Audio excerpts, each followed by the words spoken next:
마음밥, 새로운 언어로 내 삶을 바라보는 계절. 가을은 작은 화분 안에서도 무럭무럭 자라고 있다. 보도의 블럭과 블럭, 그 작은 틈새에서도 무럭무럭 자란다. 가을은 그렇게 도처에 산재에 있다.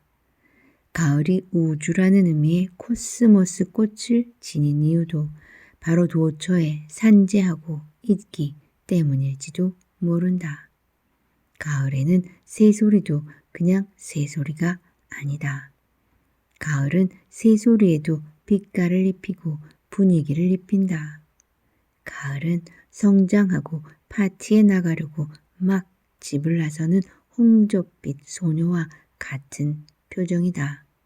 가을은 설렘, 가을은 소소한 일에도 마음이 잔잔하게 물결치거나 바람 한 점에도 요동치는 파도와 같이 섬세하다. 주말 아침 게으른 늦잠을 자고 일어나 느리게 산책을 하고 책상 앞에 앉는다. 북카페는 밝은 빛을 받아 현란하다. 고즈넉한 분위기지만 자세히 귀 기울이면 풀벌레의 합창으로 귀가 아플 지경이다. 매미는 어느덧 땅속으로 사라지고 이제는 가을을 노래하는 숱한 전령들이 여기저기서 합창을 한다. 산책을 하다가 발밑에 밟히는 야생초들과 눈이 마주쳤다. 그들은 가능한 한 몸을 납작하게 엎드린 채 땅과 맞닿아 있었다. 그들을 보니 애틋한 마음이 저절로 일었다. 무릇 생명을 지닌 것들 치고 애틋하지 않은 게 있을까? 우리가 본능적으로 싫어하는 뱀이나 거미 같은 생물들도 사실은 인위적인 교육에 의하여 혐오라는 관념이 일반적인 본능인 것처럼 오도되어 있을 뿐, 살아서 움직이는 모든 것들은 그 삶 자체만으로 애틋하고 긍휼한 존재이다. 관념 속 대상들은 왜곡된 거울과 같아서 한 사람이 자라면서 받는 교육이나 경험치들은 모든 사람이 공통으로 느끼고 경험하는 게 아님에도 불구하고 우리는 자신의 느낌이 곧 우리 모두가 경험하는 공통의 느낌인 것으로 착각한다. 사실은 동일한 상황에 놓여졌다 하더라도 그 상황을 느끼고 받아들이고 판단하는 주체에 따라 전혀 다른 경험치를 갖는다. 20세기 최고의 영적 지도자 중 한 사람인 구르지에프의 사상을 정리한 우스펜스키는 우리가 새로운 언어를 습득해야 한다고 말한다.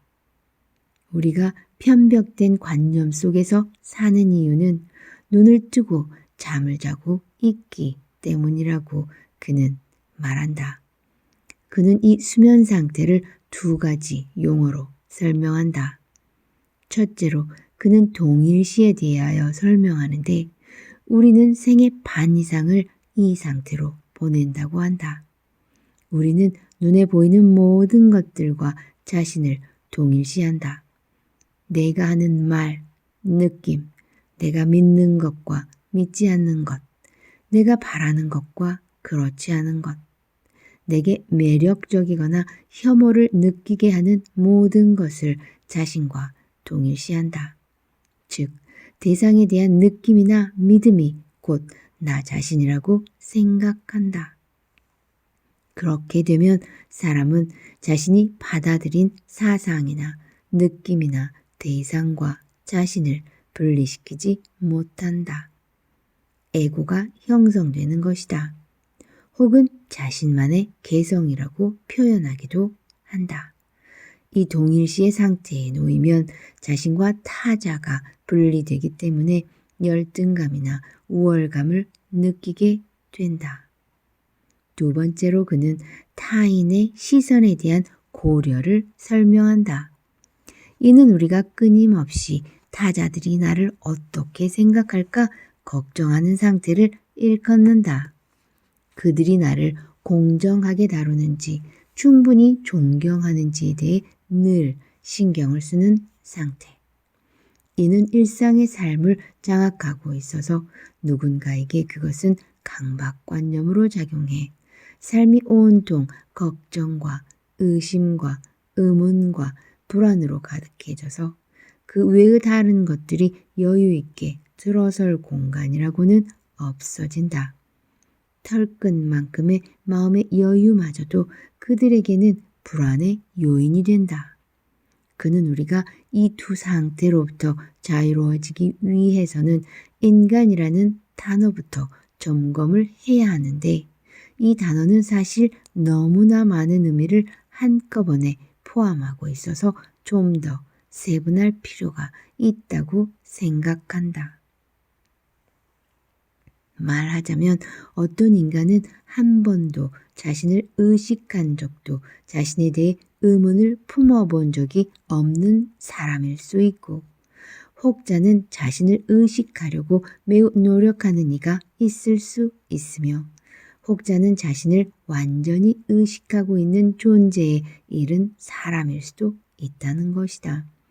그런데 이 모든 부류가 인간 혹은 사람이라는 하나의 표현으로 쓰인다는 것. 그는 이 불합리를 해소하기 위해 인간을 7개의 카테고리로 분류하고 싶어 한다. 첫 번째 카테고리는 육체적인 사람, 두 번째 카테고리는 감정적인 사람, 세 번째 카테고리는 지적인 사람. 구르지에프는 우리가 일상에서 만나는 사람들은 대부분 이 세 가지 카테고리에 속하는 사람들이라고 본다. 네 번째 카테고리는 단일성과 의식에 대하여 중요하게 생각하는 사람. 다섯 번째 카테고리는 단일성과 자의식을 성취한 사람. 여섯 번째 카테고리는 객관적 의식을 이룬 사람. 그는 보통 사람들이 이해할 수 있는 영역 너머에 도달한 사람이다. 일곱 번째 카테고리는 영원한 나와 자유의지를 가진 사람으로 그는 자신의 내면에서 의식의 상태들을 통제할 수 있는 사람이다. 그는 육체가 죽어도 영혼이 불멸임을 이미 아는 사람이다. 구르지에프의 이 분류가 중요한 의미를 지니는 이유는 무엇일까? 그의 논리가 옳다, 그르다는 중요하지 않다. 중요한 것은 그가 이 논리로 무엇을 설명하고자 하는가에 있다. 그는 종교와 예술과 과학과 철학이라는 넓은 개념들을 예로 든다. 그중 종교에 대한 각 카테고리에 속하는 사람들의 자세를 들여다보자. 첫 번째 카테고리에 속한 사람들의 종교는 어떤 이름으로 불리든 모든 형태의 물신 숭배로 물들어 있다. 두 번째 카테고리의 종교는 감정적, 감상적 혹은 광신으로 변할 수 있다. 또는 더없이 잔인한 불관용이나 이단의 처형으로 돌변하기도 한다. 세 번째 카테고리의 종교는 의례적이고 학문적이다. 단어, 형식, 의례 등이 다른 어떤 것보다 중요하다. 네 번째 카테고리의 종교는 자기 개발을 위해 노력한다. 다섯 번째 카테고리의 종교는 단일성을 획득하고 있고 첫 번째, 두 번째, 세 번째 카테고리의 사람들이 보지 못하고 느끼지 못하고 깨닫지 못하는 것들을 보다 많이 느끼고 보고 알 수 있는 사람의 종교다. 여섯 번째, 일곱 번째 카테고리의 사람들은 설명조차 할 수 없는 높은 경지에 있다. 이렇듯 같은 종교라는 단어 속에 다양한 부류의 사람들이 다양한 종교 행위 속에서 살고 있는 것이다. 그러므로 우리가 무언가를 일반화시켜 정의 내린다는 것은 애초에 불가능한 시도라고 볼 수 있다. 구르지에프는 이것을 새로운 언어라고 표현한다. 같은 발음, 즉 기표가 같다고 하여도 그 속에 함의된 기의가 이렇듯 다르고 다양하다는 사실을 먼저 인정해야 우리는 뱀이나 검이라는 기표 속에 숨어있는 다양한 기의를 상상할 수 있으며 이 상상에 이르러야만 나의 생각과 관념이 타자와 상이할 수 있다는 합리적 결과에 도달할 수 있게 된다. 구르지에프는 인간을 기계적이라고 표현한다. 심하게는 인간은 기계라고 정의 내리기도 한다. 언뜻 들으면 불편하고 불쾌하게 느껴질 수 있는 표현이지만 다시 생각해보면 얼마나 적확한 표현인지 놀라게 된다. 그는 언어의 섬세함에 도달해 있다. 그는 같은 언어 속에 숨어있는 놀랍도록 다양한 의미를 들여다볼 수 있는 내밀한 도구를 지니고 있다.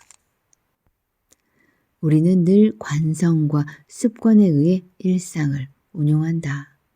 늘 같은 시간에 일어나 같은 시간에 출근하고 같은 사람들을 만나고 같은 일을 한다. 늘 같은 길로 출근하고 늘 같은 커피를 마신다. 불편함은 감수하지 않는다. 익숙함처럼 편안한 것은 없으며 편안함 이상 좋은 것도 없다. 늘 일상은 같은 쳇바퀴를 돌며 돌아가고 그 시스템은 안정적이므로 충분히 만족스럽다.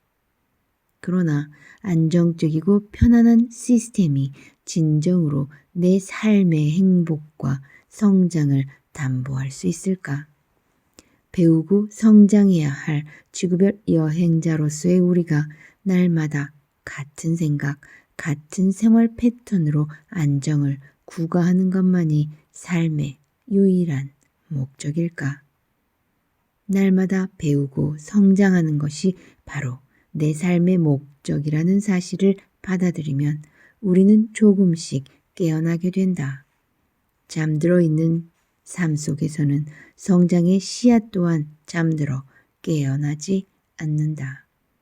가을이라는 계절의 미묘한 울림과 섬세한 풍경들이 나를 새롭게 깨어나게 한다. 이 가을에 새로운 나를 만나보는 것은 어떨까? 좀 더 깊고 섬세한 나를, 새로운 시스템으로 내 삶을 해석할 새로운 언어를 공부할 기회를 기꺼이 내 안으로 들여보는 것. 내 삶에 새로운 언어를 장착하려고 애쓰지 않는 한 나는 늘 과거의 사람, 통속의 사람, 클리시한 사람으로 남아있을 위험에 늘 노출되어 있을 테니.